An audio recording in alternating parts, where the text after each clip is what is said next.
14,693, ठीक है, 14,693, ठीक है। 5.31 का आंसर होगा 14,693। मैंने क्या किया कि 10,000 जो नंबर ऑफ फिशेस आज हैं, हर साल वो 8% से ग्रो हो रही हैं, 5 साल तक वो ग्रो होंगी, तो 5 साल बाद वो 14,693 हो जाएंगी। सही है। फिर 5.32 हमने इफेक्टिव एनुअल रेट पढ़ा था ना, है ना। अच्छा, यहाँ पे लिखा हुआ है compute effective rate of interest where nominal rate is 8% compounded quarterly. अगर नॉमिनल रेट आपका 8% कंपाउंडेड क्वार्टरली हो तो इफेक्टिव एनुअल रेट क्या होगा? ईएआर का फॉर्मूला था 1 plus nominal rate divided by 4 power 4 minus 1, ठीक है। 8.24%, 8.24%, 8.24% का मतलब आंसर जो है वो डी होगा, ठीक है। Compute effective rate of interest where nominal rate is 8% compounded quarterly, तो आपने 1 प्लस 8% डिवाइडेड बाई 4 किया, पावर 4 माइनस 1, यानी कि 8.24% आपका आंसर आया। सही है। यह आपका इफेक्टिव एनुअल रेट का फॉर्मूला था, 1 plus nominal rate upon m power m minus 1। 5.33 में लिखा हुआ है an investor can earn 9.1%, an investor can earn 9.1%, an investor can earn 9.1% interest compounded semi annually. एक इन्वेस्टर को 9.1% का इंटरेस्ट मिल सकता है कंपाउंडेड सेमी एनुअली, और 9% interest compounded monthly. Determine which option he should prefer. अगर ये इन्वेस्टर है तो ये वहाँ पर इन्वेस्टमेंट करना प्रेफर करेगा जहाँ से सालाना रिटर्न ज़्यादा आ रहा हो। अब हमें अगर ये कंपेयर करना है कि सालाना कितना रिटर्न मिलता है, तो हमें इन दोनों जगह का इफ़ेक्टिव एनुअल रेट कैलकुलेट करना होगा। पहली वाली जगह का इफेक्टिव एनुअल रेट कैलकुलेट करने के लिए 1 plus 9.1% divided by 2 power 2 minus 1 होगा, क्योंकि कंपाउंडेड सेमी एनुअली है। कंपाउंडेड सेमी एनुअली का मतलब होता है साल में 2 बार, तो आप 9.1% को 2 से डिवाइड करोगे और पावर में भी 2 लिखोगे। ये कितना है? 9.307%। दूसरे वाले केस में 1 प्लस 9%, क्योंकि कंपाउंडेड मंथली है तो डिवाइडेड बाई 12 पावर 12 माइनस 1, कितना आएगा? 9.38%, ठीक है। तो इन्वेस्टर जो है वो ऑप्शन नंबर 2 में इन्वेस्ट करेगा जिसका इफेक्टिव एनुअल रेट ज़्यादा है। जहाँ का इफेक्टिव एनुअल रेट ज़्यादा होगा इन्वेस्टमेंट वहाँ पर होगी। सही है। अच्छा, 5.34 the population of a city was 8 million on 1st of January 2010। पहली जनवरी 2010 वाले दिन एक जगह की पॉपुलेशन 8 मिलियन थी। The population is growing at the exponential rate of 2% per year. The population is growing at the exponential rate of 2% per year. The population is growing at the exponential rate of 2% per year। कभी भी आपके सवाल में ऐसा लिखा हुआ हो कि ग्रोथ जो है वो एक्सपोनेंशियल रेट से होगी, उस केस में आप फॉर्मूला यूज कर लेना S is equals to P E की पावर IN, ठीक है। अच्छा, एक्सपोनेंशियल की ज़्यादा डिटेल में आपको जाने की ज़रूरत नहीं है, एक्सपोनेंशियल की डिटेल्स में ज़्यादा जाने की ज़रूरत नहीं है। ई आपके कैलकुलेटर पर एक की आ रही होगी जिसमें ई लिखा हुआ होगा। आपने S is equals to P multiplied by e की पावर IN वाला फॉर्मूला तब लगाना होगा जब आपके सवाल में एक्सपोनेंशियल ग्रोथ लिखी हुई हो। यहाँ पर आपके पास S is equals to P होगा 8 मिलियन मल्टीप्लाइड बाई ई की पावर आई जो है वो 2% है, इंटू एन। अच्छा, अब इससे पूछे what will be the population on 1st January 2015। इसका मतलब 5 साल बाद की बात कर रहा है, तो ये जो पावर में n आ रहा होगा ये 5 होगा। इसको सॉल्व करो, कितना आता है? 8.84 मिलियन, यानी कि आंसर होगा बी। ठीक है, ये आप फॉर्मूला अपने पास लिख लो, S is equals to P multiplied by e की पावर आई एन। जब एक्सपोनेंशियल ग्रोथ लिखा हुआ होगा तो आप इस फॉर्मूले से सवाल सॉल्व करोगे।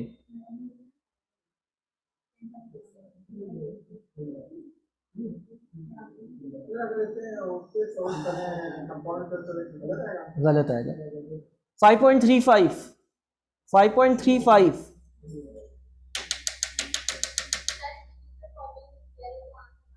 बेटा आंसर तो आ रहा होगा इस बार, लेकिन ऐसा जरूरी नहीं है कि हर बार सेम आए। 5.35 अ trust fund for a child's education is being set up by a single payment so that at the end of 10 years there will be 240,000। आप आज जो है ना कहीं पर कुछ पैसे जमा कर रहे हो, आप आज कहीं पर कुछ पैसे जमा कर रहे हो ताकि 10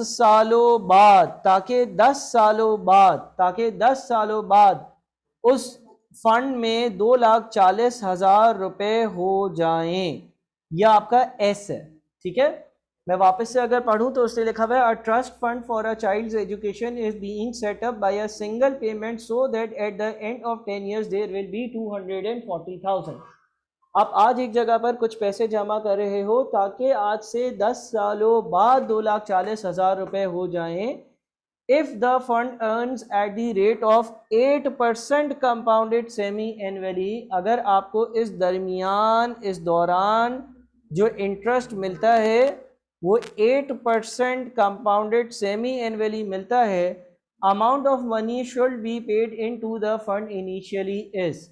तो इनिशियली आप इस फंड में क्या अमाउंट जमा करवाओगे, यानी कि आपको एस दिया हुआ है, आपको आई दिया हुआ है, आपको टाइम पीरियड दिया हुआ है, आपको पी मालूम करना है। S is equals to P multiplied by 1 plus i power n, यानी कि 240,000 is equals to P multiplied by 1 plus 8% compounded semi annually की वजह से 2 से डिवाइड करेंगे और n जो है वो 20 आएगा। ठीक है ना, तो p कितना बनेगा बताओ? 109533 109533 109533 आपका आंसर होगा। ठीक है,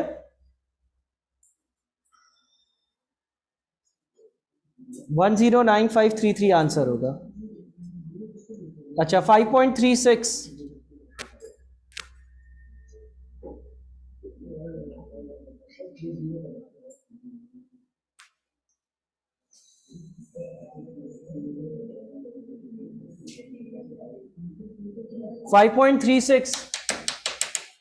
5.36 में लिखा हुआ है if rupees 110,000 is to grow to 250,000 in 10 years period, at what annual interest rate must it be invested given that interest is compounded semi annually. Again आपको उसने बोला हुआ है कि 2,50,000 फ्यूचर वैल्यू है, ठीक है ना, 1,10,000 आपकी प्रेजेंट वैल्यू है, सही है, multiplied by 1 plus I divided by 2 power 20। 10 सालों की बात हो रही है, कंपाउंडेड सेमी एनुअली की वजह से पावर 20 आएगी, 2 से मल्टीप्लाई करोगे और आई जो है वो इंटरेस्ट की परसेंटेज है उसको 2 से डिवाइड करोगे, कितना आ जाता है आई? सॉरी 8.38%। आप इसको कैलकुलेटर पर एक साथ सॉल्व कर सकते हो, कैलकुलेटर पर एक साथ सॉल्व करोगे तो 8.38% आपका आंसर बन रहा होगा। सही है,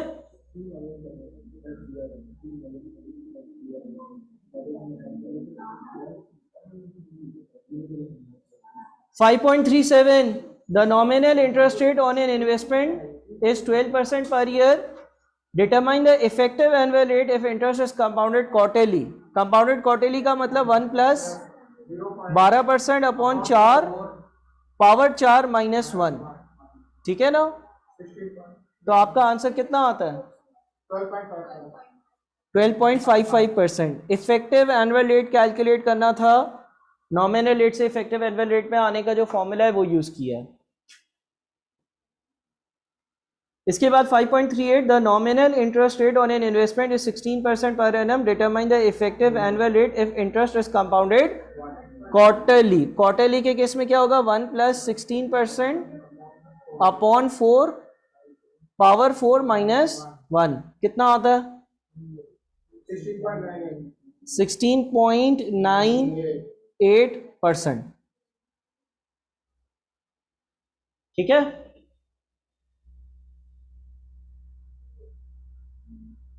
five point three nine find out the effective rate of interest equivalent to the nominal rate of 10% compounded semi annually 1 + 10% divided by 2 power 2 minus 1 कितना आएगा 10.25%।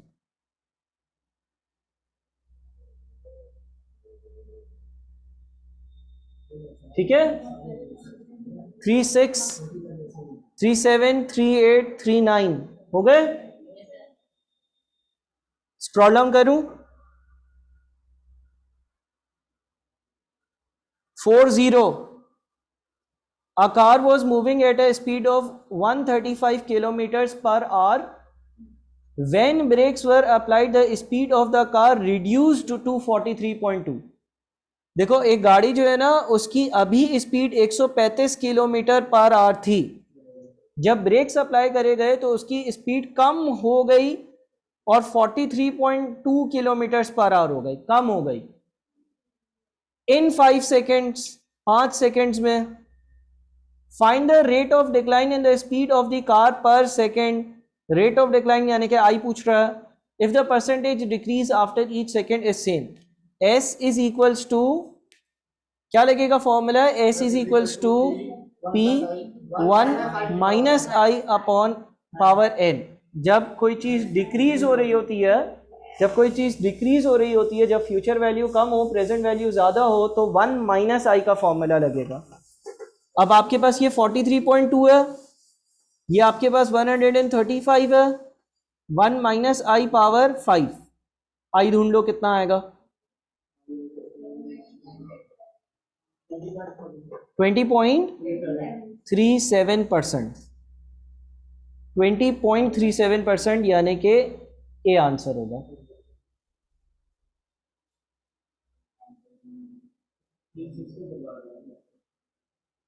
36 दोबारा बता दो। 36 में आपको उसने बोला हुआ था कि 1,10,000 रुपये आज हैं, ये बढ़कर 2.5 लाख रुपए हो जाएंगे। 10 सालों की बात हो रही है, हर कंपाउंडेड सेमी एनुअली तो 2 से मल्टीप्लाई किया, आई ढूंढना था, 2 से डिवाइड इसलिए किया क्योंकि कंपाउंडेड सेमी एनुअली था। S is equals to p 1 + i power n वाला फॉर्मूला लगा है, s is equals to p 1 + i power N.